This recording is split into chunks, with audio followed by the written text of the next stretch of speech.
Olá, seja muito bem-vindo ao Gregário Cycling.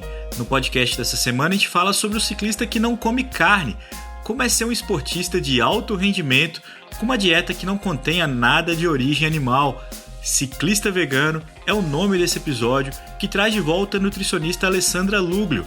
Ela fala sobre a dieta e também sobre a motivação de quem se torna vegano, vegetariano ou qualquer outra nomenclatura que faça parte dessa transição. Nesse podcast também, a gente conta com a triatleta pernambucana Dani Mariano e com Paulo Visaco, um amador apaixonado pelos eventos de longas distâncias. Os dois contam os desafios e suas impressões sobre o veganismo para mim, Leandro Bittar, e para o Álvaro Pacheco, dois gregários onívoros. E com isso, uma contraposição bem interessante nesse podcast, que não pretende ser panfletário, a gente não quer te convencer de nada, a gente quer apenas te apresentar um cenário cada vez mais recorrente, cada vez mais forte no esporte, não só aqui no Brasil, mas em todo o mundo. Então, com vocês, Ciclista Vegano, na Gregário Cycling.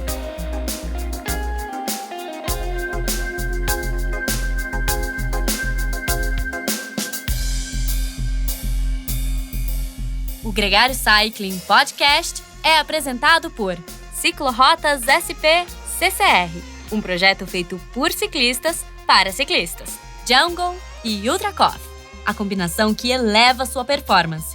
Plant Power, perform your best.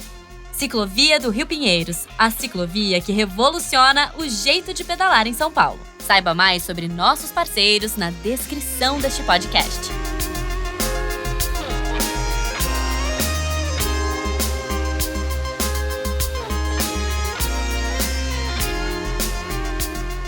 Alessandra Luglio, muito bem-vinda de novo aqui com a gente no Gregário Cycling. É sempre um prazer ter a sua companhia. Já tava com saudade. Nós também, com certeza. Eu acho que a gente já teve o privilégio de ter você aqui com a gente em vários momentos e sempre tangenciando um assunto que é a sua dedicação profissional, acredito até quase uma paixão, que é o tema de ser atleta e ser vegano, que não é só uma escolha ideológica, mas é também uma posição de saúde. E aí, começando assim por uma definição, para quem não conhece tanto o assunto, qual é a diferença entre ser vegano e ser vegetariano? Bom, eu acho que assim, existe toda uma confusão nessa parte de terminologia, mas eu vou ser muito prática, né?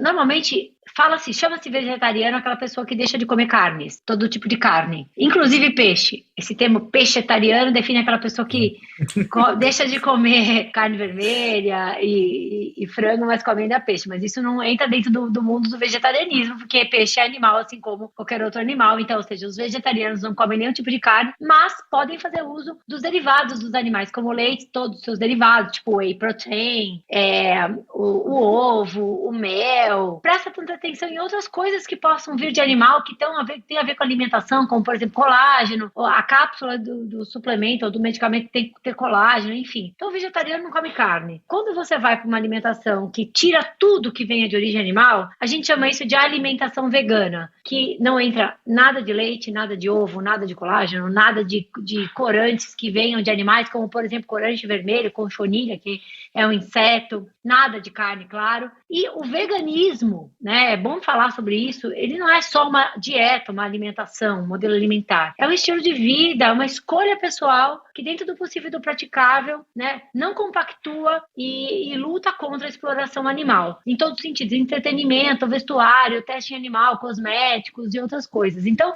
em termos nutricionais, né, dieta, assim, a gente pode chamar de dieta vegana, aquela que não tem nada de origem animal, e vegetariana, aquela que tem os derivados dos animais inclusos. Eu ia te perguntar, você acabou respondendo um pouquinho sobre isso, mas qual que é a principal motivação? Assim, isso é uma coisa que a gente pode entender como uma etapa natural do ser humano, assim, optar por ser vegano, ou é uma coisa que, à medida que a gente vai refletindo mais sobre as coisas, e até mesmo essa exploração, como você disse, acaba sendo uma possibilidade mais concreta do que já foi no passado?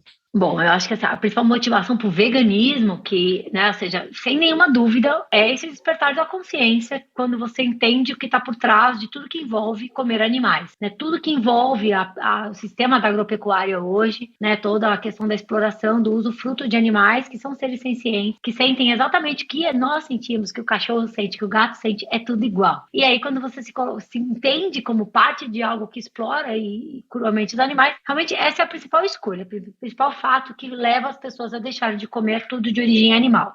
É bem claro hoje, através de pesquisas, né? Eu estou muito nesse mundo, a gente tem diversas pesquisas feitas fora do Brasil e no Brasil que mostram que a principal motivação para a redução do consumo de alimentos de origem animal, que é aquela redução que a gente chama de as pessoas flexitarianas, que estão reduzindo, parando, tipo, troca o leite animal pelo leite vegetal, faz segunda sem carne, corta a carne vermelha, enfim, são pessoas que têm várias formas de reduzir o consumo de alimentos de origem animal, e as pesquisas mostram claramente que essas pessoas são motivadas pela própria saúde, porque hoje já é muito bem reconhecido o fato de que o excesso de consumo de proteínas, gorduras animais e a falta, inclusive, que está relacionada com isso, de toda a amplitude vegetal no cardápio, leva a doenças crônicas, como doenças cardiovasculares, diabetes e câncer, que são as principais causas de mortes no mundo. E retirar os alimentos de origem animal, tendo uma alimentação equilibrada, rica, variada, é uma opção que realmente leva à longevidade.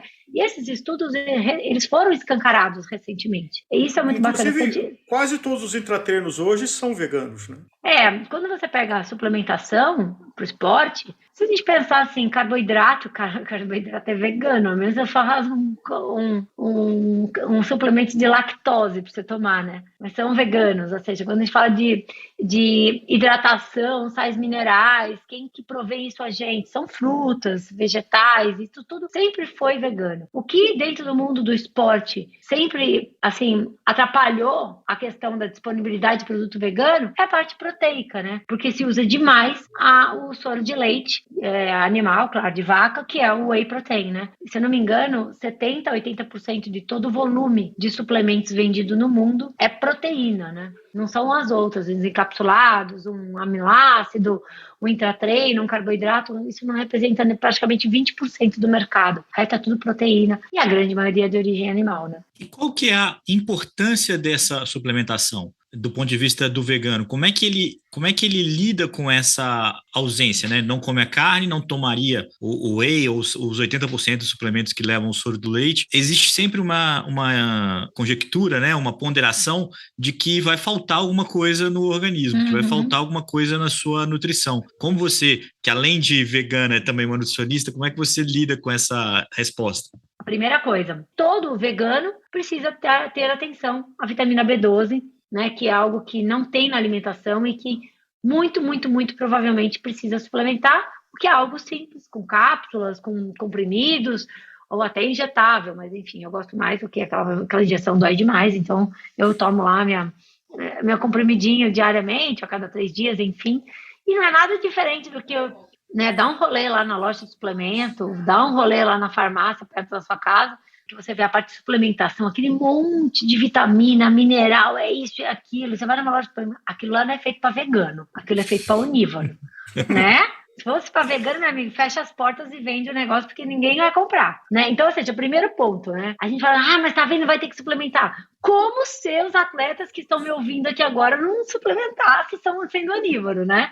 Então, o primeiro ponto, eu acho que tem que deixar muito claro que a gente vive hoje uma atmosfera assim, de ilusão com relação ao suplemento, isso é muito importante. A maioria das pessoas suplementa muito além do que precisa, suplementam nutrientes que não precisam, mesmo sendo onívoros, como sendo veganos, tá? Então, ou seja, a gente criou uma sociedade que hipervaloriza primeiramente a proteína. Então, tudo que é proteico vende mais, ou seja, o cara vai comprar a barrinha de proteína vende mais. Se eu vou pegar um saco de arroz e colocar no rótulo arroz protein, ele vai vender 10 vezes mais do que o arroz não protein. Agora, de onde veio, assim, eu já anotei para ler o livro, mas para dar um teaser, de onde veio essa onda de que proteína é um nutriente tão fundamental? A gente tem eu acho que 2 caminhos para pensar. Primeiro que assim, um caminho bastante assim, como eu posso dizer, para sem falar uma palavrão aqui, ou seja, um caminho bastante assim,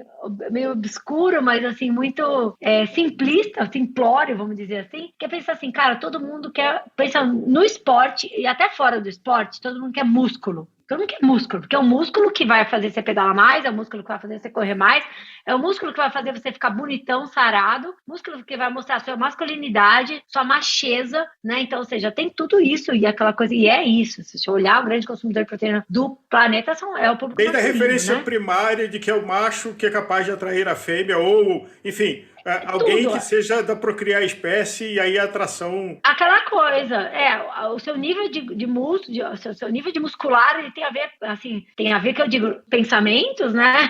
Com o seu nível de macheza, o cara é forte, o cara é isso, aquilo, né?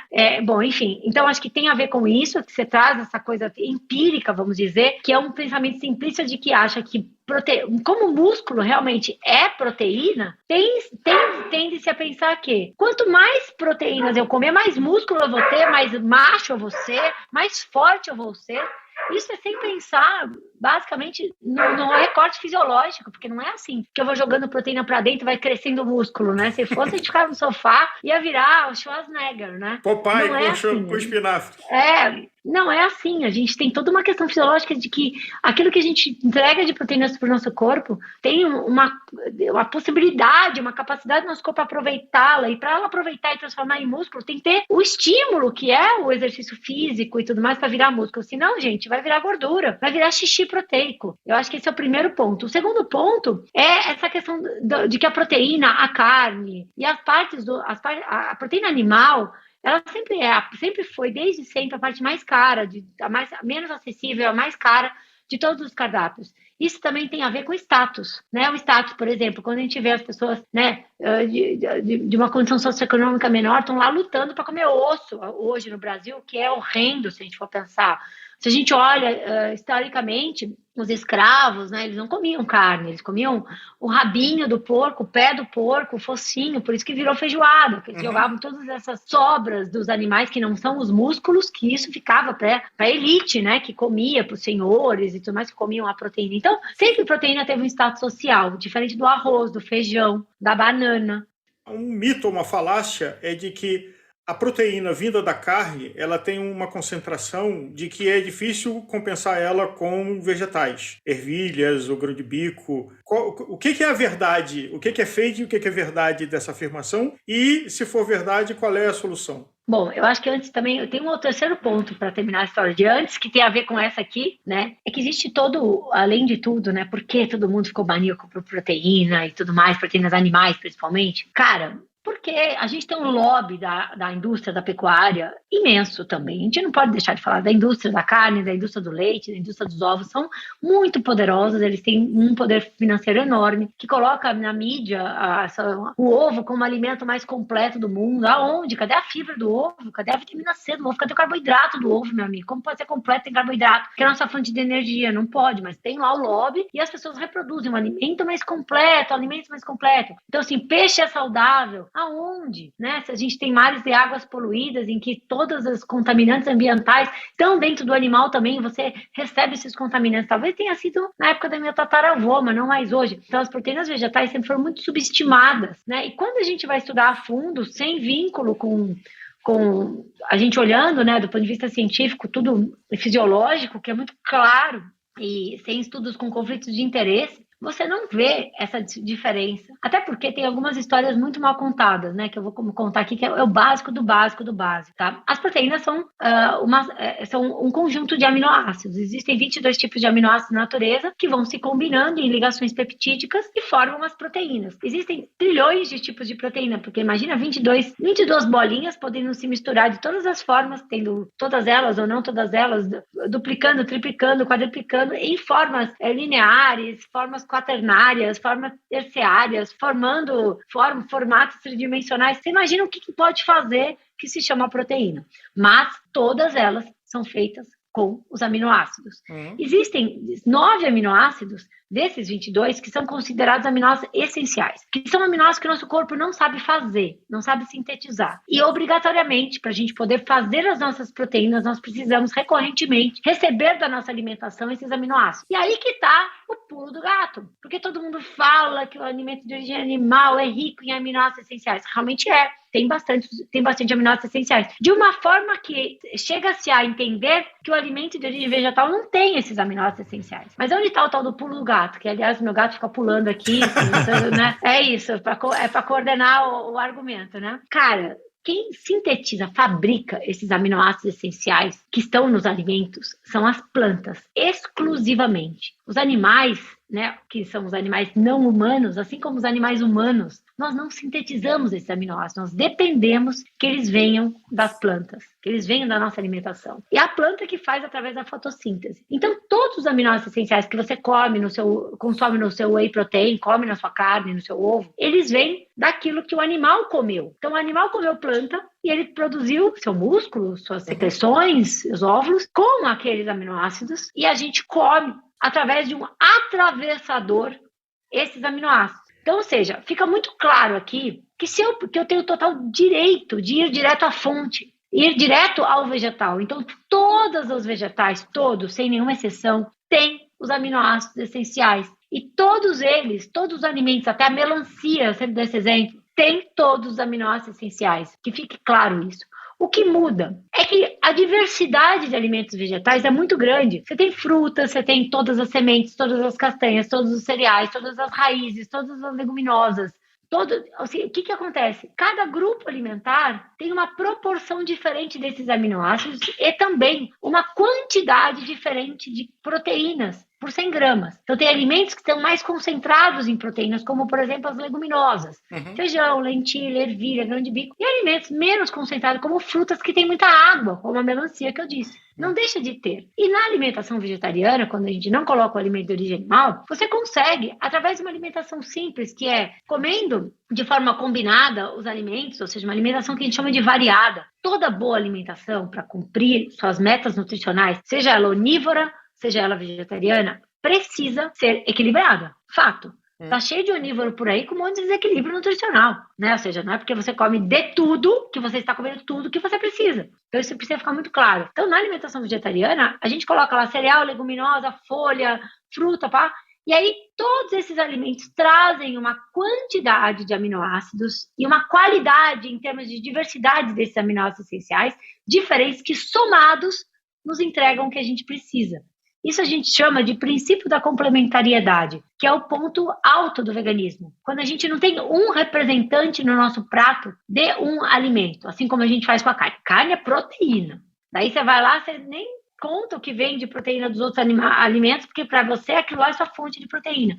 No reino vegetal, a gente tem tudo, a gente vai fazer. E não existe diferença qualitativa em termos de comparativas entre proteínas animais e vegetais. Mas uma dieta ou uma refeição média de uma pessoa que fez a opção pelo veganismo, ela tem um volume de comida maior do que...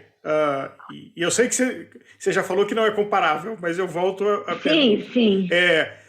O bifinho de 100 gramas que está lá com arroz, feijão, batata frita e um alface e um tomate, versus uma opção vegana, o volume desse prato, a quantidade de alimento a ser ingerido, a quantidade de tempo que você precisa para ingerir esse alimento, muda?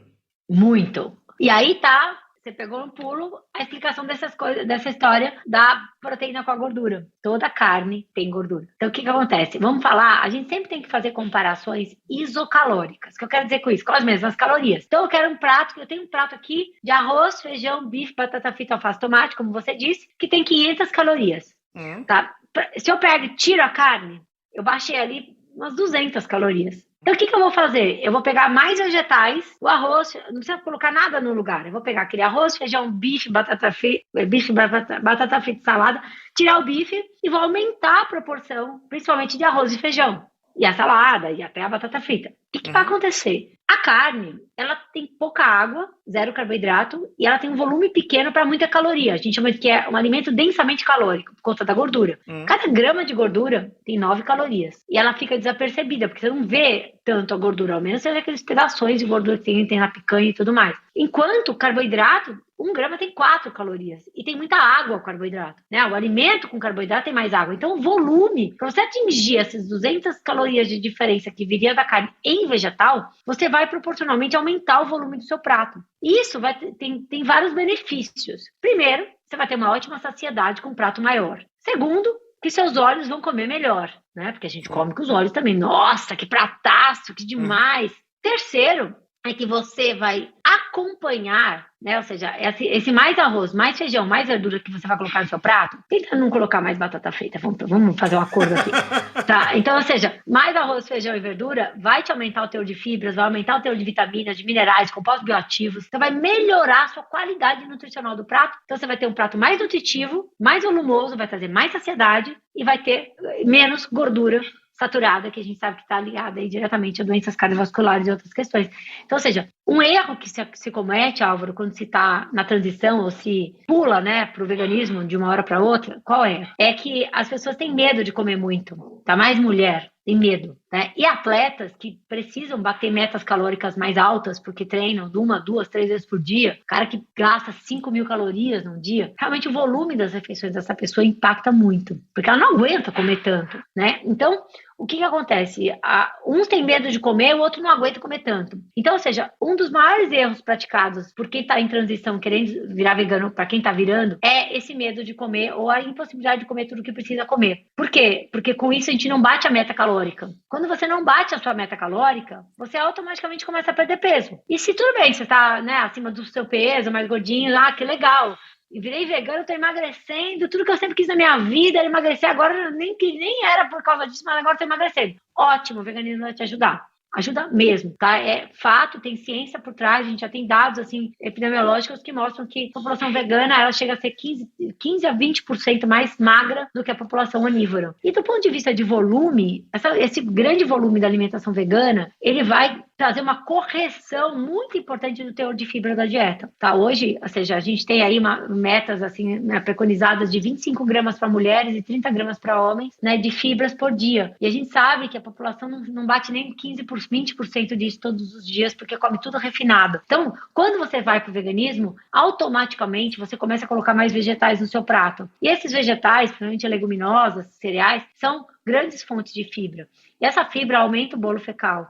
Essa fibra vai ajudar bastante, porque ela hidrata o trato intestinal. Então, duas coisas, fato e relatos assim de 100% dos pacientes. O primeiro deles é que você vai mais ao banheiro, tá? E corrige, só o veganismo por si só, ele corrige problemas de constipação intestinal na grande maioria das pessoas, que isso tem a ver com duas coisas, com a falta de fibras, a falta de hidratação, que o alimento vegetal com mais carboidrato traz, e segundo, o veganismo, a gente pode explorar esse assunto daqui a pouco, ele altera a microbiota intestinal, o intestino mais saudável, e com isso ele trabalha melhor. E aí tem até umas brincadeiras, né, que a gente sempre fala, né, que vira vegano parece pato, né, come tchum, né, come tchum. E o outro ponto, né, muito importante, é essa questão da digestão mais rápida. A dieta vegana, por si só, ela tem uma densidade calórica, né, menor, então você come um pouco mais de volume, mas mais água e menos gordura. O fato de se consumir menos gordura e menos fibras animais, né, a carne fibrosa em si, né, o que isso traz de diferença na vida das pessoas? Primeiro, é uma digestão muito mais fácil, tá? Então isso, para quem treina mais de uma vez por dia, é muito importante. Relato da grande maioria dos veganos. Minha digestão é muito mais ágil. E ela sendo ágil, você está pronto, tem energia disponível, circulante nas veias, nas artérias, para poder treinar melhor. É impressionante as coisas que você está dizendo, mas eu tenho certeza que muita gente vai ficar de nariz torcido, assim, não pode ser tão bom, não pode ser tudo isso, tem alguma coisa que falta aí. Por isso, ou talvez por isso, a gente vê tanta gente competindo e se desafiando nos esportes para mostrar que é possível, para comprovar o seu relato de uma forma mais prática. Porque no ciclismo, a gente tem um ciclista que é vegano muito famoso, chamado Adam Hansen, que é um cara que é notório por ter sido o ciclista que mais vezes largou e completou uma grande volta consecutivamente. Então, ele correu o Giro, correu o Tour, correu a Vuelta, no ano seguinte ele correu o Giro, o Tour, a Vuelta, e fez isso 23 ou 26 vezes. Agora eu podia ter esse número mais redondinho na cabeça. Mas o fato, e esse número é secundário, é que ele começou a mostrar o que ele consumia para conseguir fazer isso, e a partir do momento que alguém completa uma grande volta sem alimentação de origem animal e faz isso tantas vezes, ele começa a tirar um pouco dessa pulga, porque ele fala, se esse cara fez, outros também poderiam. Do ponto de vista nutricional, você não tem nenhuma dúvida disso, né, assim, de que é possível. Não, nenhuma dúvida, pelo contrário, acho que os atletas hoje que estão aí em diversas categorias como veganos, superando, batendo recordes, eles estão mostrando isso, eles estão provando isso, né? Existem diversos benefícios, assim, claros da dieta vegana comparado à dieta onívora. A gente já falou alguns deles aqui, como outros, como a quantidade de compostos bioativos que a gente recebe através dos vegetais, fitoquímicos, que são normalmente os pigmentos e outros nutrientes presentes exclusivamente, naturalmente, nas frutas, verduras, legumes, cereais, leguminosas, que tem uma capacidade, ou seja, de neutralização de radicais livres, né, de ação antioxidante, que é essencial para a recuperação dos atletas. Isso é muito claro na literatura, né, que uma alimentação à base de vegetais, ou seja, é bom que fique claro que são duas coisas somadas aqui que potencializam o efeito da dieta à base de plantas. Uma delas é a exclusão do alimento de origem animal, basicamente adequando a quantidade proteica, evitando excessos, ponto 1. Ponto 2, reduzindo drasticamente gordura saturada, que é aquela gordura pesada, que é aquela gordura que a temperatura ambiente ela é densa, aquela que entope a artéria, aquela que demora para digerir, né? Então, ou seja, basicamente que gera inflamação, né? Assim junto com o colesterol. Então, isso é eliminado, que são fatores ruins. E não é só tirar. Se eu tirar e não tiver uma adequação na minha nutrição, eu não vou ter benefícios. O outro lado positivo é a inclusão de mais vegetais, principalmente dentro de uma alimentação integral, de uma alimentação muito variada, com vegetais, com frutas, com sementes, com castanhas. Aí a gente vai para um padrão de oferta de nutrientes potencializadores de performance. Por exemplo, todos os polifenóis, como tem na uva, como a cafeína que tem no café, café no chá verde, no chá mate, quando a gente vai para as catequinas do chá verde, quando a gente vai para todas as antocianinas que tem no açaí, que tem o nitrato que tem na beterraba, por exemplo, que é um grande vasodilatador, hoje virou até suplemento, né? Agora é tudo beet aqui, beet ali,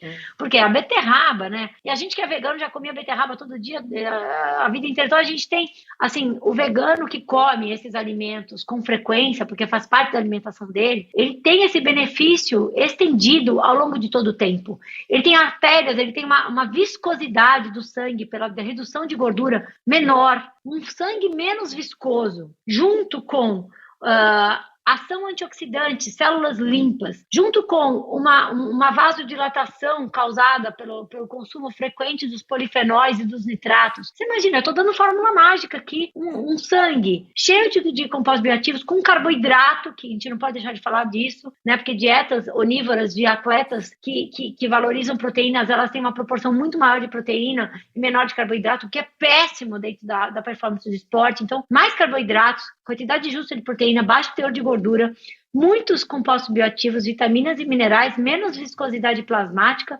mais ação de detoxificação de fígado, detoxificação de célula. Cara, o cara voa. Então, assim, é a fórmula, né? Hoje, a nossa conversa aqui mostra o quanto que os estudos já indicam que a dieta vegana ela é suficiente para atletas. Agora, buscar um profissional que te oriente numa dieta equilibrada ainda é uma coisa complicada. Não é todo nutricionista que é capaz de fazer uma dieta vegana. A nutrição, ela é muito segregada hoje. Eu sou nutricionista, sou especialista em alimentação vegana, né, em esporte, porque é algo que eu estudei e vivi a minha vida inteira. Se você me encaminhar a sua tia que está com problema renal crônico, eu vou falar assim, eu não sei atender, eu sou nutricionista, mas você não é nutricionista? Sou, mas eu não tenho experiência em lidar com doente renal crônico, e eu te indico essa minha colega aqui, que é um colega que tem experiência, trabalha no hospital, e ela vai poder dar o melhor caminho para sua tia. Exemplo que eu estou te dando. Então, ou seja, a alimentação vegana, assim como, por exemplo, a própria nutrição esportiva, não é para qualquer nutricionista. Quem não tem experiência, que não estudou sobre isso, não tem experiência prática, ou não fez cursos, né, por exemplo, os cursos de especialização em alimentação vegana, que são poucos que tem no Brasil, cara, não vai te dar o suporte adequado e te trazer a segurança, principalmente uma segurança motivacional para você continuar. E quem busca rendimento no esporte, né, quem busca resultado, evolução no esporte, assim, a alimentação precisa ser bem cuidada, né? Ou seja, uma coisa é o esportista de final de semana, recreativo, oba-oba, acaba de correr, vai senta no boteco, toma 10 cervejas e come batata frita. Cara, isso é um estilo de vida. Agora, quando você vai para a busca pelo esporte, assim, em rendimento, em melhora de saúde, você precisa estar com uma nutrição bem alinhada, porque os seus objetivos dependem disso. Isso não é diferente na alimentação onívora nem na alimentação vegetariana. O que muda é que tem menos profissionais prontos para atender uma pessoa na dieta vegetariana do que na dieta onívora, que hoje, né, a nutrição esportiva cresceu demais, está cheio de gente fazendo, enfim. Tem até linhas diferentes de pensamento, mas existe. Então, eu recomendo fortemente que se procure um nutricionista, não é médico, não é nutrólogo, porque o nutrólogo ele vai para a parte mais fisiológica, mas quem faz dieta, quem calcula, quem ajuda com a comida, né, e até a própria suplementação, se for necessário, é o nutricionista. E quando a gente fala de alimentação plant-based, menos é mais, a gente não precisa ficar imaginando que precisa mudar a vida radicalmente.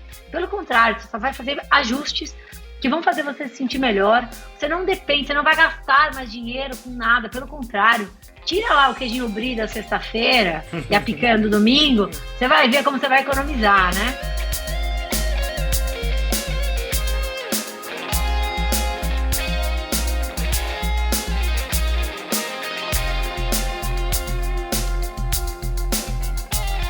Conheça os produtos Gregário, itens de qualidade com a nossa identidade. Experimente o Café Rubé, feito com grãos especiais para quem é apaixonado por um cafezinho antes ou depois das pedaladas.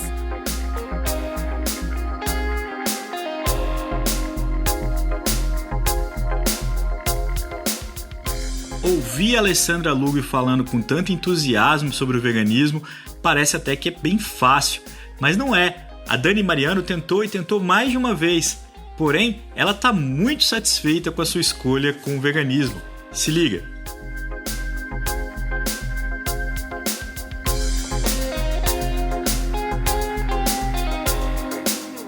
Dani, muito bem-vinda ao Gregário Cycling. É um grande prazer ter você aqui com a gente. Obrigada, prazer meu também. Diretamente de Recife para o mundo, Dani, só fazer uma breve introdução. Você sempre praticou esporte, mas uma motivação curiosa para o esporte é que você estudava Direito e queria ter uma carreira de delegada e tinha um receio de passar no teste físico.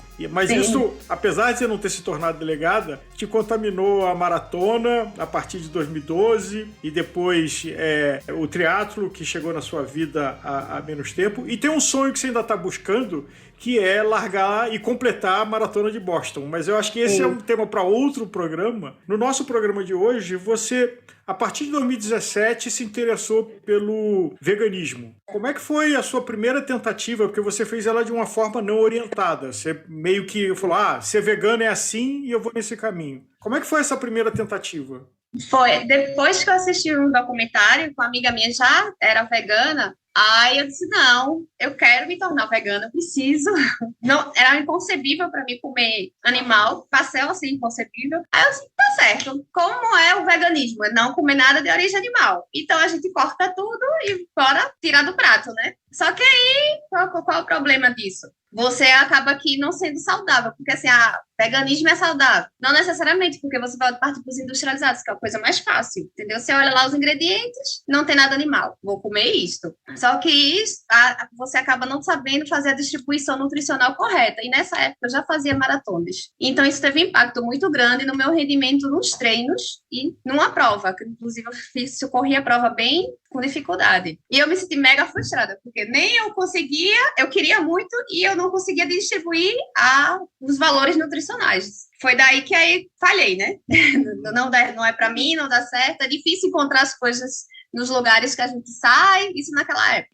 Mas ficou sempre aquela coisa de eu quero me tornar vegana, e ficou a sementinha plantada. Então eu já comecei aí, não consegui veganizar de vez, desisti, mas já comecei assim, então não vou mais comer carne vermelha, não dá pra mim, entendeu? Não vou diminuir o frango. E continuei, só que com a vontade, né? Daí em 2018 eu achei um nutricionista e eu cheguei pra ele e contei, né? Na época era modinha de low carb, eu cheguei lá carbofóbica, eu disse, olha, não... virei uma vegana que comia muito carboidrato e agora eu sou carbofóbica e eu quero me tornar vegana, só que eu não consegui me cortar do zero, então eu quero fazer uma transição. Aí ele me prescreveu tudo bonitinho, fazendo a transição ovo-lacto vegetariana. Com isso, ainda continuei com minhas provas. Na época, eu também estava tentando o índice para Boston já, quando eu procurei. Aí a gente fez essa transição aos poucos, que durou, assim, 6 a 8 meses. Aí, em abril de 2019, aí eu desliguei Rafa, que é o nutricionista Rafa, já podemos cortar o ovo do café da manhã, já consigo. E desde de abril de 2019, eu já estou trilhando esse caminho e não tenho mais nem a dificuldade não existe para mim, assim. Ainda existe uma dificuldade em alguns lugares, mas assim, é muito mais amplo do que em 2017 você encontrar opções veganas. E eu aprendi a me alimentar de forma consciente, de procurar alimentos saudáveis e veganos, que aí não impacta mais tanto no meu rendimento e nas minhas coisas, né? Ô Dani, você está falando muito da transição e das etapas disso. Conta um pouco mais sobre como é que é essa transição mesmo. Assim, tipo, entre você falar assim, poxa, eu gostaria de parar, comer menos carne, de parar primeiro com a carne vermelha, passar a comer frango. Como é que foi essa experiência, assim? Sim. Existiu isso de a gente tem a vontade de parar, mas você tem que começar a se adaptar. Todos os lugares que a gente sai, o cardápio é totalmente onívoro, né? Mas, assim, são detalhes. A gente vai fazendo detalhes, vai olhando, vai para um lugar e vai para um bar, batata frita. Ou já sai de casa alimentada. Mas a gente começa a olhar, na transição, a gente começa a olhar para outras coisas. Comer mais, por exemplo, leguminosas. Se você for olhar, você não prestar atenção, mas em cardápios de bar tem bolinhos de legumes. Você não sabia, você nunca deu atenção para isso. Aí você vai começando a mudar seu olhar e buscar aquilo que você quer comer e deixar de lado o principal, né? Que é o de origem animal. Aí eu acho que na primeira vez, foi muito de uma vez para, assim, vamos cortar, mas eu não tinha esse olhar. Você procurar as outras opções e fazer substituições. Eu acho que o nutricionista foi importante por conta disso, porque ele me deu esse olhar assim, não, Dani, mas aqui tem proteína, o feijão tem proteína, né? Você não é um pedaço de carne que só tem proteína. E quando a gente vai para os lugares, aí você começa a se atentar para isso e existem as suas opções lá, você... Às vezes não está no cardápio, mas você pode chamar o garçom e dizer, olha, pode tirar isso e isso do prato e substituir por isso. A gente consegue, aprende a ver que é fácil fazer isso, entendeu? Porque às vezes fica bitolado, vamos olhar o cardápio, eita, só tem isso. Mas se você chamar, conversar, aí a gente vai se adaptando, vai ficando amigo de garçom e tudo. Mas foi bem assim, ó, de começar a mudar o olhar para as coisas, para os detalhezinhos, entendeu? Aí você vai se adaptando. Sair com os amigos. No começo, eita, Dani, a gente vai pra churrascaria. Aí eu disse, você fica em casa? Hoje eu saí forrado. Não, mas eu não vou deixar de sair com vocês. Bora, eu vou. Mas eu já um bloqueio, assim, eu não olho mais pra carne, assim. Não, tem batata frita, não se preocupe.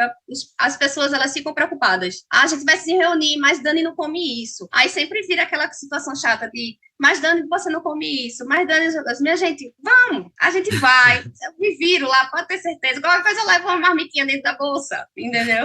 Teve uma mudançazinha até agora também de as pessoas escolherem certo lugar. Dizer, olha, Dani, quando mandam foto, aqui tem a opção vegana, vamos almoçar aqui próxima semana. Aí as pessoas já começam a ficar interessadas também, entendeu? Engraçado isso, que lá atrás, ainda na minha juventude, eu tinha um amigo que era vegetariano e era complicado porque como é que você dividia a conta com ele, né? Como é que você fazia um churrasco, se esse churrasco cada um tem uma cota e depois a pessoa não come carne. Agora, ainda nesse roteiro gastronômico aqui, antes de a gente entrar na parte mais esportiva, como é que funciona as escapadas? Porque eu imagino que em algum momento também às vezes você nem sabia, ou que você nem notou que ali tinha alguma coisa que não faria parte da sua dieta. Como é que você lida com isso? Como é que você segue em frente a partir desse deslize? Então, eu acho que a pessoa, no meu caso, eu tento não me forçar. Por eu ter passado por esse momento que eu quis forçar e não consegui, aí hoje eu já disse, não, as coisas são com calma. Então, você vai ter que entender que teve um dia desse que eu fui comer com os amigos, aí eu pedi vegetais na chapa. Quando eu botei na boca,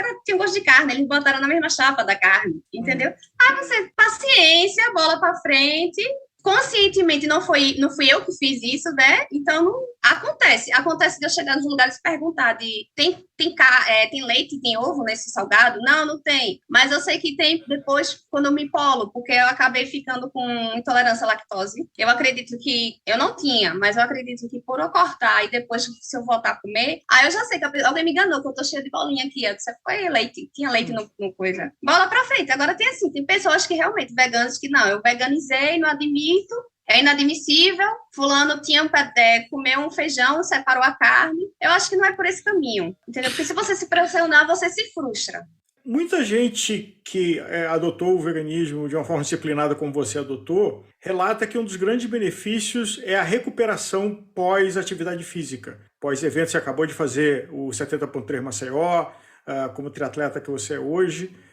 Só que você também já relatado, quando a gente conversou antes, que em 2017 aconteceu o inverso. O que foi diferente? O que o teu nutricionista te orientou que você estava fazendo errado em 2017 que você está fazendo certo desde 2019? Em 2017 eu virei uma vegana industrializada, né? Só pegava com produtos industrializados, mas ali o produto industrial não tem animal, mas tem muito produto químico. Isso causa uma inflamação no organismo. Então, naquela época, eu estava inflamada e acabava diminuindo o meu rendimento. Eu não pegava, por exemplo, um carboidrato de boa qualidade, como uma batata doce, uma macaxeira.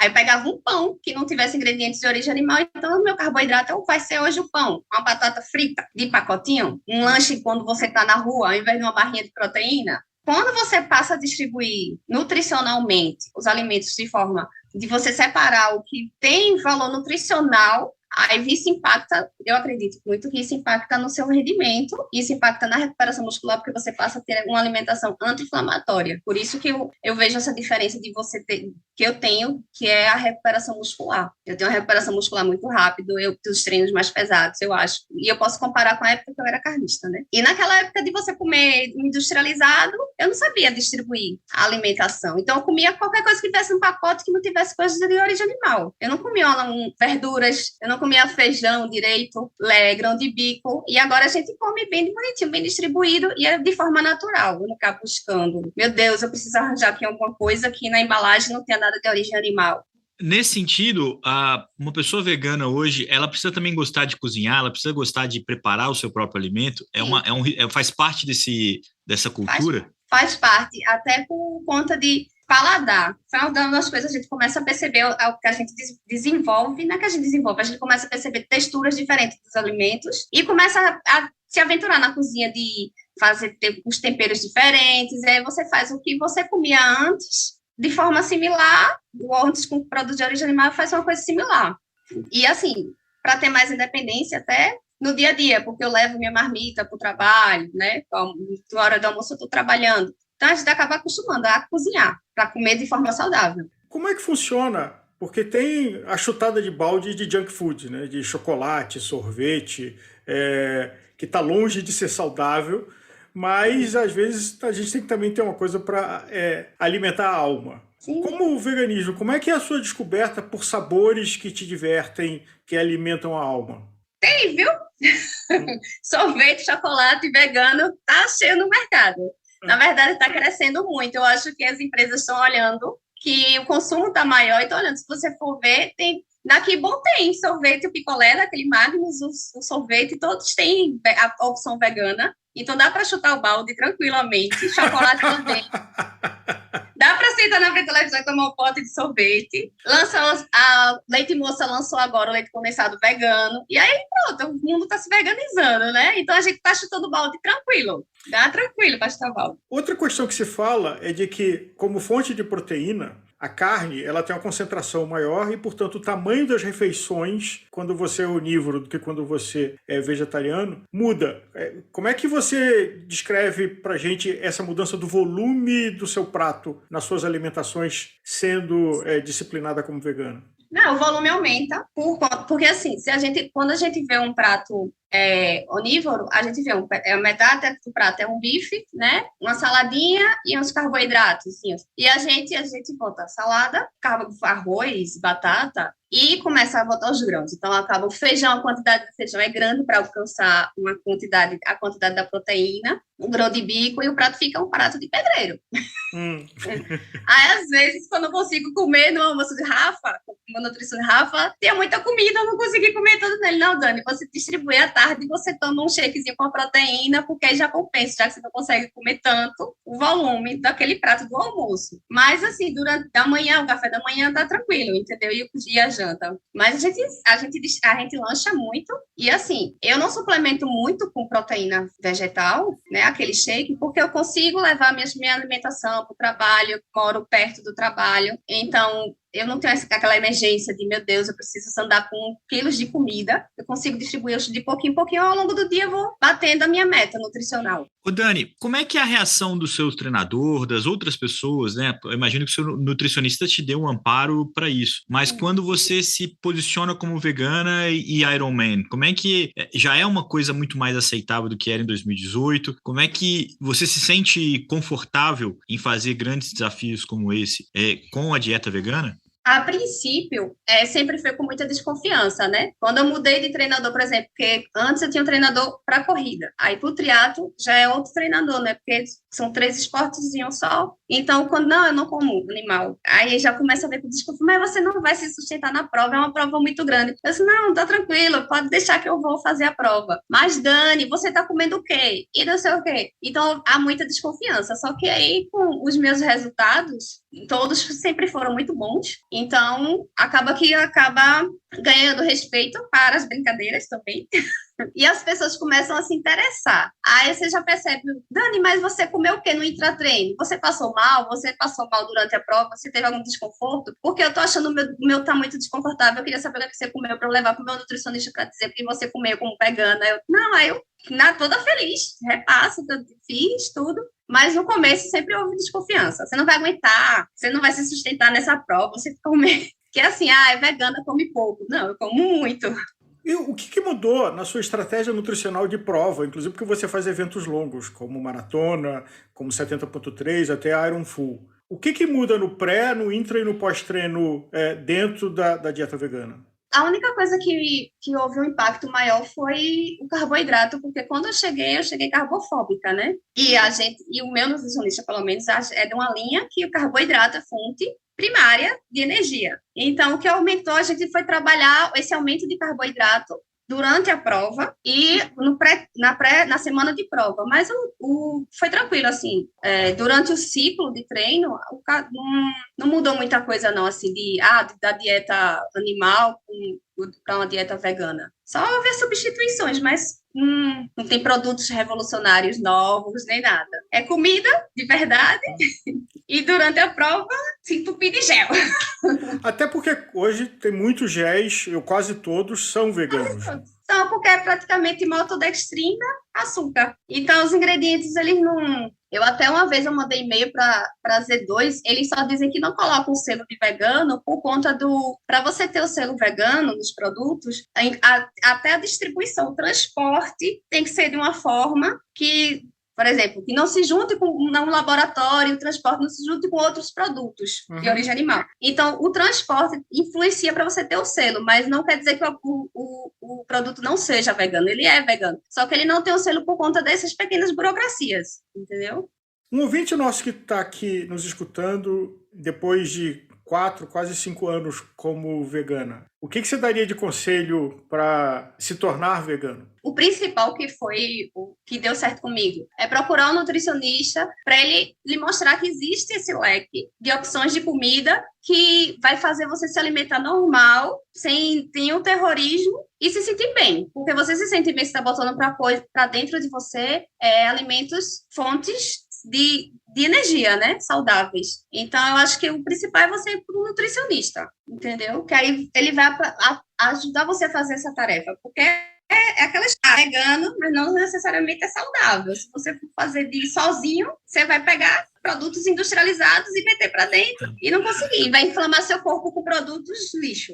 Sabe que esse é um ponto que eu acho importante para quem vai entrar nessa, é que existe uma coisa até que eu aprendi, o nome de paladar infantil, né? Você tá com sabores quase que de coisa de criança, assim, né? E que quando faz esse processo, você volta a comer coisas que por muito tempo você recusou, de saladas, de nozes, dessas coisas. Para você, isso foi traumático ou era uma coisa que já estava no seu paladar, você já gostava? E como fazer isso de uma boa forma? Não estava no meu paladar, isso eu confesso.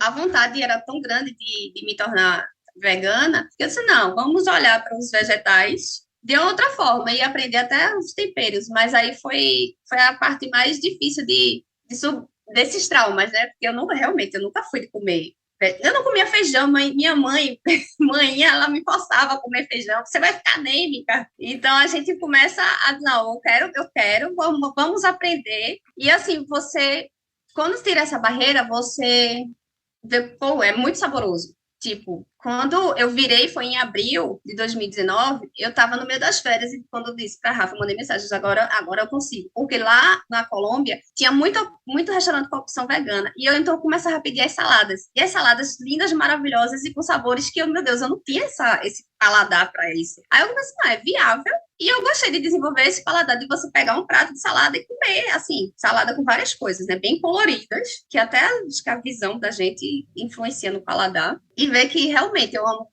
eu até brincava com o meu marido, eu disse, não, uma explosão de sabores, eu tô gostando desse negócio de veganismo. Aí ele ficava rindo, eu disse, ai, meu, é o quê, Dani? Eu disse, uma explosão de sabores. E, Dani, falando de explosão de sabores de um outro assunto, você tem uma busca que vem mais ou menos na época do veganismo de largar lá em Boston. E que por diferentes motivos você bateu na trave, pandemia. 23, vamos ter Boston? Não, porque esse ano eu tinha até setembro para... Você tem até setembro para fazer uma maratona e mandar seu tempo para lá. Só que eu saí do Ironman, tive que fazer um ciclo direitinho, só para maratona, para poder bater meu tempo, né?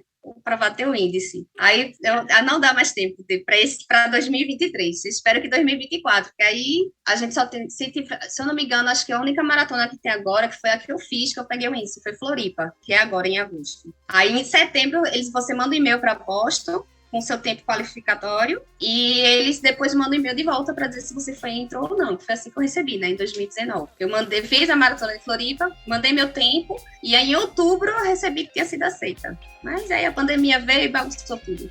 Dani, imaginando 2024, você correu a maratona de Boston, você completou a maratona, qual seria a dieta da campeã? O que você comeria para comemorar essa conquista? Fácil. Pizza vegana e hambúrguer vegano com a foca.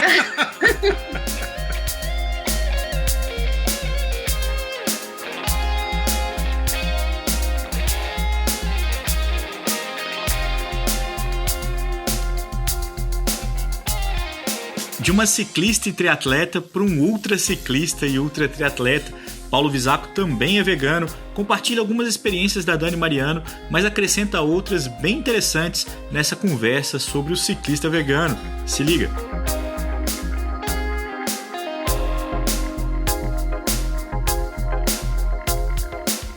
Paulo, muito bem-vindo ao Gregário Cycling. É um grande prazer ter você aqui com a gente. Eu que agradeço o convite, o prazer é todo meu. Paulo, começando aqui, e esse é uma dica do nosso Nicolas, que nesse momento está sofrendo em algum lugar do continente europeu. Em 20 caracteres, a tua vida esportiva. 20 não, 200. 20 não dá, eu sou Paulo, acabou. Um tweet. 20 não ia dar. Eu sou o Paulo Visaco, sou atleta amador, mais assiduamente amador de 5 anos para cá, quando eu resolvi praticar triatlo e outras distâncias. E sou apaixonado por esporte e apaixonado por desafios e por corridas e provas longas. E define longo, porque um amigo meu acha que dar uma volta no parque é longo. Então define longo para o nosso ouvinte. Por exemplo, na corrida, tudo acima de 42 quilômetros já é uma ultramaratona. Então, se a gente falar 43 ou 100, é uma ultramaratona. Então, para mim, eu fiz uma corrida o ano passado, por exemplo, de 100 quilômetros. Eu acho que a partir disso, né, a partir de pouco mais de uma maratona, já estamos falando de ultra distâncias. E no triatlo, que é o meu esporte meu esporte core, né, meu esporte preferido, a mesma coisa, né?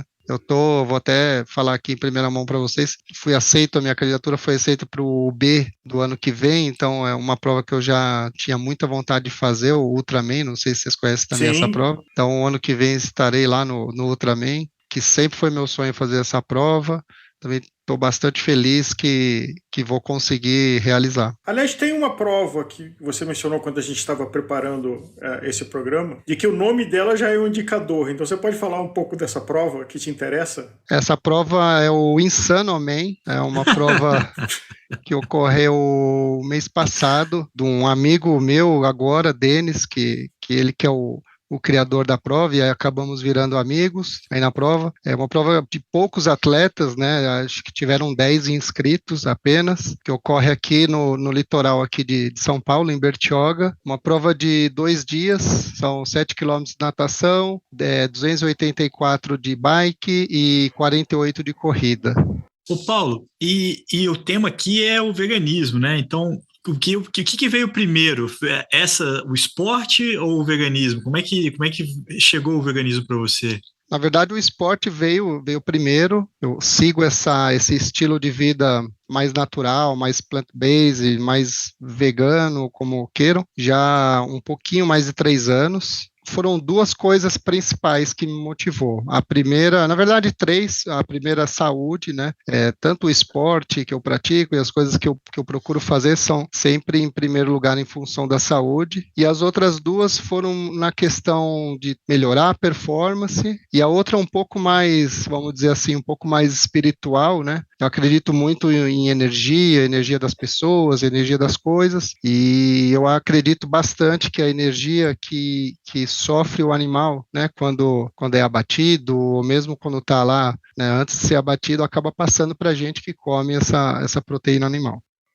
A sua transição, ela foi, você teve uma orientação nutricional ou foi, assim, por curiosidade, você foi começando a fazer ela e mudando a sua geladeira? Então, na verdade, eu já seguia uma linha um pouco mais natural, né, um pouco mais saudável. Eu comia bastante salada, vegetais, mas quando eu fui fazer a minha transformação, né, para plant-based, eu tive um acompanhamento, né, do pessoal lá da Care Club, né, do pessoal da nutrição, que me acompanhou, e aí a gente fez essa transformação. Eu posso te dizer, assim, o que foi mais difícil para mim desse período foi cortar o ovo, né, da dieta, que antigamente eu tinha bastante ovo dentro da minha dieta. Nessa sua jornada dos últimos 3 anos, os quais você já praticava esporte com mais intensidade, há 5, o que você sentiu de diferente em mudar a sua dieta, do ponto de vista da sua performance? Seja da sua energia do começo, seja o durante, ou seja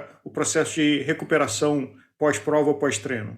Eu posso te dizer, na questão da performance, eu não sei te dizer exatamente se ela melhorou em função exatamente disso, porque também tem outras questões que acabam envolvendo isso, né? Obviamente você vai melhorando, tem outros tipos de treino, você vai, né, o seu nível vai subindo. Eu não sei se o plant-based está ligado diretamente nessa questão da performance, mas eu posso te dizer 2 coisas que melhoraram bastante, né? Uma foi a questão de lesões. Eu praticamente não tenho nenhum tipo de lesão. O estilo de vida plant-based, ele é um estilo de vida que você, eles falam até que é um anti-inflamatório, né, que você não tem tantas lesões. E uma outra coisa é a recuperação, né, a recuperação de um treino para o outro. Aí eu vi uma diferença, assim, muito grande, muito grande. Eu consigo fazer um treino super longo num dia e consigo treinar no outro dia sem problema nenhum. A recuperação muscular, ela é muito mais rápida. Mas você estava falando da recuperação e tudo mais, e falou que o seu desempenho em si você não consegue perceber se teve um ganho, mas também não teve uma perda. Quando você contava para os outros, eu imagino que você ouvia algumas pessoas falando, puta, não dá. Eu acho que existe alguns mitos, né, em relação a esse estilo de vida de plant-based, de veganismo. Um dos mitos é um desses que você citou, né, que a pessoa você não vai comer proteína, então você não vai conseguir fazer uma corrida longa, ou fazer uma prova mais longa. Isso tudo, na verdade, é um mito mesmo, caiu por terra abaixo. Em relação à performance, né? Obviamente que a minha performance não piorou, ela veio melhorando, né? E veio conseguindo desempenhar o que eu pretendo nos desafios que eu tenho. Mas eu não sei exatamente se isso está ligado diretamente, né, ao estilo de vida que eu levo hoje. Os seus marcadores sanguíneos mudaram de exames de check-up anuais? Mudaram. Eles, assim, melhoraram muito em relação aos que eu tinha antigamente, né? Em vários, né, eu também faço acompanhamento com o médico do esporte, então muitas coisas eu não sei te dizer especificamente, não sei falar especificamente sobre isso, mas na última consulta que eu tive com o meu médico, eles melhoraram bastante, assim. Que eles falam que a oxigenação, né, o fluxo sanguíneo melhora bastante, né, em relação a isso. Como é que você enxerga o mercado hoje para quem é vegano, mercado esportivo? Assim, você já consegue, você ainda tem que se preocupar muito em levar a sua própria comida, você tem que fazer, ou gostar de cozinhar, ou já é mais fácil você ter fontes de fornecedores, né, de comida vegana, tanto no mercado quanto nos restaurantes? Esse é um outro bom ponto, e eu acho que tem um mito aí também em cima disso, né? Diferentemente também do que eu pensava, é muito mais fácil, né, você ter um estilo de vida plant-based ou vegano do que você imagina. Porque, por exemplo, hoje, qualquer lugar que eu saio para comer, eu consigo encontrar, tem muitos restaurantes que têm algum prato dentro do seu menu que é feito à base de vegano ou plant-based, mas, por exemplo, você comer arroz e feijão já está suficiente. Então, assim, muitos lugares acabam suprindo isso. Eu também, um outro ponto também que é legal falar, né, eu costumo dizer que esse estilo de vida, ele é um estilo de vida econômico, e aí todo mundo acaba se chocando porque acha que o vegano ou o plant-based é muito mais caro, e na verdade não é. É um estilo de vida muito mais econômico, né? Se você for comprar no mercado grão de bico, lentilha, ervilha, feijão, tudo isso, né? São produtos baratos, não são produtos tão caros, né? Como todo mundo imagina. Até porque existe uma confusão entre alimento orgânico, dieta vegana, dieta vegetariana, assim, tem uma feijoada aí nesses conceitos todos de que sim, às vezes o alimento orgânico é mais caro porque ele tem menor escala, porque ele tem um processo de cuidados maior, então isso reflete no preço, mas não necessariamente você, como adepto da dieta vegana, só come produtos orgânicos, né? Exato, aí existe uma certa confusão, e ainda tem confusão entre plant-based, entre veganismo. Você pode, por exemplo, ser vegano e tomar Coca-Cola e comer batata frita, né? E você é vegano. O plant-based está muito mais à base de plantas, é uma alimentação muito mais limpa, né? Eu, por exemplo, não consumo nenhum produto ultraprocessado. É isso que você falou, esses nomes eles acabam confundindo um pouco, né, as pessoas, né, mesmo nessa questão de orgânico, então o pessoal ainda acaba tendo um pouco de dúvida em relação a isso. É o seu caso, ou você conhece alguém que teve uma mudança radical, então era assim, frequentador habitual de churrascaria rodízio e saía carregado de maca e virou adepto do veganismo? Eu conheço poucas pessoas, né, e aí vale ressaltar que essa adaptação, né, essa transformação, ela é um pouco mais lenta, né? Por exemplo, a pessoa que come carne, por exemplo, todos os dias, então ela passa a comer, 3 vezes por semana, e ela vai reduzindo aos poucos, né? Tem um período dessa transição, vamos dizer assim, um pouco mais longo do que foi meu caso, porque eu já estava bastante inserido, né, nesse estilo de vida. Uhum. As pessoas que comem carne, assim, igual você falou, todos os dias, né, tem uma transição um pouco mais longa, mas dá para ser feito sem nenhum problema. Eu conheço bastante gente que acabou fazendo isso. Mas tem gente que tem um ponto de vista, tem um aspecto ideal aí de fazer essa transição, porque a experiência que eu já ouvi, muita gente que para de comer carne, depois para de comer ovo e leite, não faz tudo isso ao mesmo tempo. Faz sentido, né, fazer uma transição para também não pirar demais, não é isso? É a mesma coisa do esporte, né? Se a gente falar de uma pessoa que é sedentária, então ela resolve fazer esporte, ela não vai começar a fazer triatlo no dia seguinte. Então ela vai começar caminhando num dia, no outro dia vai dar um trote, aí na outra semana vai começar a correr. É uma transição, né? O corpo vai se adaptando, é um período da pessoa também se adaptar, e com o tempo isso vai encaixando na rotina e vira uma coisa natural. Agora, dando aqui o panorama completo, tem alguma desvantagem fora o fato, assim, se você é junkie de carne e precisa ter o alimento sangrando ali na sua frente, no fogo de chão, literalmente, fora esse aspecto que é bem subjetivo, tem alguma desvantagem que nesses teus 3 anos você descobriu em ser adepto do veganismo? Olha, a única desvantagem que às vezes eu vejo é que meus amigos agora não me convidam muito para os churrascos, entendeu? O que é bom e... né? Ou eu tenho que levar o que eu vou comer, entendeu? Muitas vezes. Então, como eu já não bebo, né? Não faço uso de bebida alcoólica, e aí você não come carne, então você fica um pouco fora aí desse grupo do churrasco. Mas, tirando isso, eu não vejo nenhuma outra desvantagem, não. Eu tenho 2 aspectos, Paulo, que eu acredito que são ponderáveis. O primeiro é a diversidade dos alimentos, né, que uma pessoa que opta por ser vegana, ela acaba tendo que consumir. Normalmente as pessoas onívoras, elas acabam tendo uma dieta mais restrita a salada e basicamente alface e tomate, vamos dizer assim. E tem uma dieta com arroz, feijão, uma carne, mas não é muito adepto aos vegetais e os leguminosos como um todo, né? Essa passa a ser uma necessidade, né? Quando você tem que suprir a ausência da carne, você tem que ter uma dieta mais colorida, vamos dizer assim.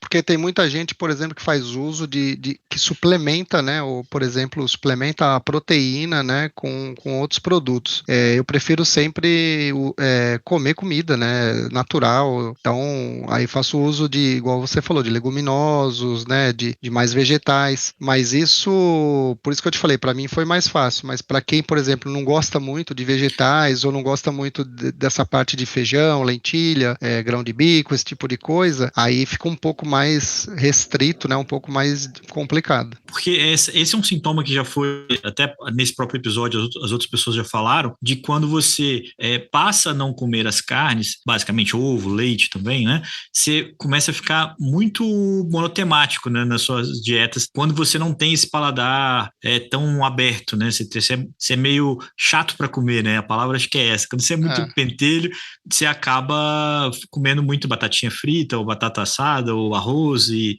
pão, e você acaba tendo uma dieta mais... E muitas vezes é por isso que falta energia, né? Ou falta nutriente. Porque, na verdade, vai faltar proteína, né? Porque a partir do momento que você não consome esse tipo de alimento, aí você vai ter que suplementar ou tomar um shake, alguma coisa assim para balancear isso. Mas eu acho que tudo também é um aprendizado, né? A gente não nasceu gostando de todas as comidas, né? Você acabou experimentando e acabou, por exemplo, há um bom tempo atrás eu não comia, sei lá, comida japonesa. Aí depois de um tempo você vê que é gostoso e passa a comer. E isso acontece com um monte de gente. Então eu acho que também uma questão mais de você estar realmente disposto, né, a seguir esse tipo de estilo de vida, de alimentação, porque eu acho que tem que estar aberto, né? Tem que estar aberto para coisas novas e coisas que vão melhorar a sua vida. E nesse processo de prestar mais atenção, né, no que você está comendo e ter que se preocupar né, atento ali, você também se torna uma pessoa que gosta de cozinhar, que gosta de misturar sabores, de inventar novos sabores, de pesquisar o que pode ser, o que não pode, assim, faz parte dessa cultura? Muito, muito. E como eu te falei lá atrás, essa questão da energia, de você mesmo fazer o seu alimento, né, e transferir energia para ele, do que você vai comer, eu acabo fazendo muitas coisas que eu vou comer. Sigo vários perfis aí no Instagram que são veganos, que postam várias receitas e, assim, dá para você... Porque se você analisar, por exemplo, você pode comer tofu, né? Muita gente não gosta de tofu, mas você pode fazer ele dentro de uma receita, por exemplo, que ele vai ficar super gostoso, né? Usando outros ingredientes. E eu acho que isso também é uma coisa que é muito legal, entendeu? Você preparar seu alimento. Aliás, existe sushi vegano? Existe. Na verdade, existe o restaurante japonês vegano, né? Tudo que serve lá é vegano. E é bem variado. Eu já fui em alguns restaurantes que são veganos, né? De restaurante japonês. E é muito gostosa a comida. A culinária árabe também tem bastante coisa que eu frequento, por exemplo, que hummus, né, tem várias coisas dentro da culinária árabe que tahine, que você pode acabar usando. Ou seja, é menos alternativo, é menos a dieta vegana, porque às vezes, como a gente falou aqui, tem alguns preconceitos e algumas imagens não é uma coisa tão assim fora do radar e tão excludente, tão marginalizada, no sentido de onde você pode consumir, que tipo de culinário, que tipo até de dieta, que várias outras civilizações já vêm usando há muito tempo. Eu vou te falar que até mesmo em casa, né, por exemplo, quando eu falei para minha esposa que ia virar vegano, que ia adotar esse estilo de vida, ela ficou super preocupada, porque ela falou, não vai comer mais nada, entendeu? E é o que todo mundo pensa, exatamente isso, que você que só vai comer alface. Alface e tomate. E não é nada disso, entendeu? Tem muita coisa dentro desse estilo, dentro da dieta vegana, que depois você começa a fazer parte, começa a conhecer, você vê que não é nada, não é um bicho de 7 cabeças, né? É uma coisa que dá para você levar tranquilamente. Ô Paulo, qual que é a melhor dica que você tem para quem está ouvindo esse podcast agora com a gente e está tentado a experimentar essa dieta, ou dar esse passo?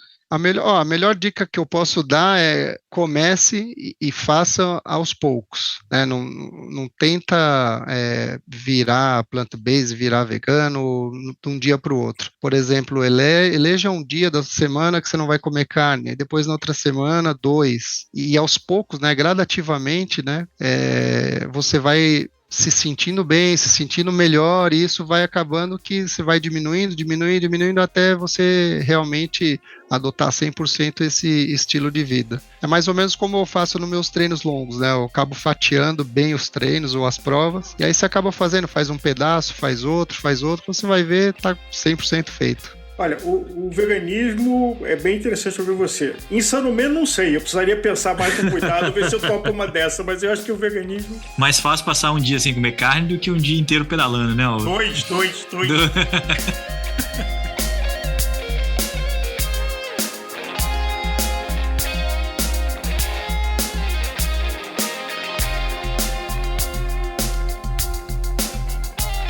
Com essa conversa com Paulo Visaco, a gente encerra o episódio Ciclista Vegano aqui na Gregário Cycling.